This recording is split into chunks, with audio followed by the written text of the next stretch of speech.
करमरला जाताना घाटात जेसीबी बघून वाटलं दरड कोसळली, म्हणूनच रिक्षामधून उतरून तो प्रत्येक क्षण आम्ही कॅमेऱ्यामध्ये साठवून घेतला. तर नमस्कार, जय शिवराय. तर आपल्या सर्वांना माहितीच आहे, तर ही पावसाळ्यात आपली सह्याद्री कसं स्वर्गाचं रूप धारण करते. तसंच आम्ही आता चाललेलो आहोत एक असं गाव बघायला सह्याद्रीचं. तर बघू शकता ह्या रोडवरून आम्हाला आता सरळ जायचं आहे. श्रीमान रायगडाच्या पाठी बसलेले गाव सह्याद्रीच्या कुशीत या धुक्याच्या चादरीमध्ये खूप असे गाव असलेले आहेत. आम्ही आता ज्या गावात चाललेलो आहे त्या गावाचं नाव करमर. रायगडच्या पाठी सांदोशी, सावराट, सावराटच्या वर करमर या गावात चाललेलो आहे. ब्लॉग पूर्ण लास्ट पर्यंत बघा.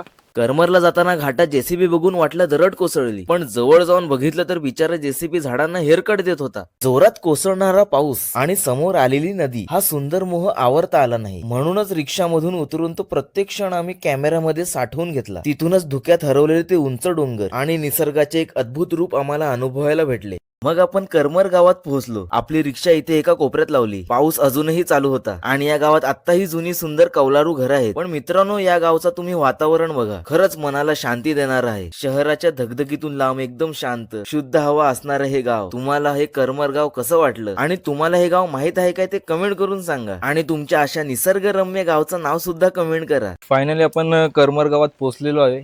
माझ्या तुम्ही मागे बघू शकता इथे किती मस्त वातावरण झालेलं आहे. असं वाटतं जणू स्वर्गातच आलेलो आहे. आणि इथे ह्या साईडला आपण बघतोय तिकडे आहे श्रीमान दुर्गाराज रायगड. फक्त हा इकडून फक्त एक नजारा बघा की असं वाटतंय तो स्वर्गात आलोय. बघा बघा काय मस्त नजारा दिसतोय इथून. तर आम्ही इथे करमरला ज्या घरात आलेलो आहेत ते आमचे मित्र आहेत सतीश गावडे, त्यांची सासरवाडी आहे.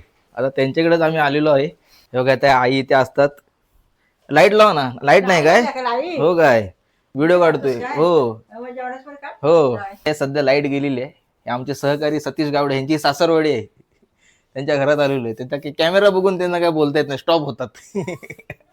आपण कसं हॉटेलचं जेवण आता रोज करतो, पण आता मी ह्या इकडे खास आलेलो आहे जेवण बनवण्यासाठी. एकदम शांत शुद्ध वातावरणात इथे आम्ही जेवण करायसाठी आलेलो आहोत. तर हे बाबा आणि हे आई इकडे एकटेच असतात. लाईट गेल्यामुळे जरा प्रकाश कमी येतोय. आता आपली संस्कृती जर आपण एक व्हिडिओ वरती केला तर लगेच पदर वर होणार. ती आपली ही शेवटची पिढी आहे.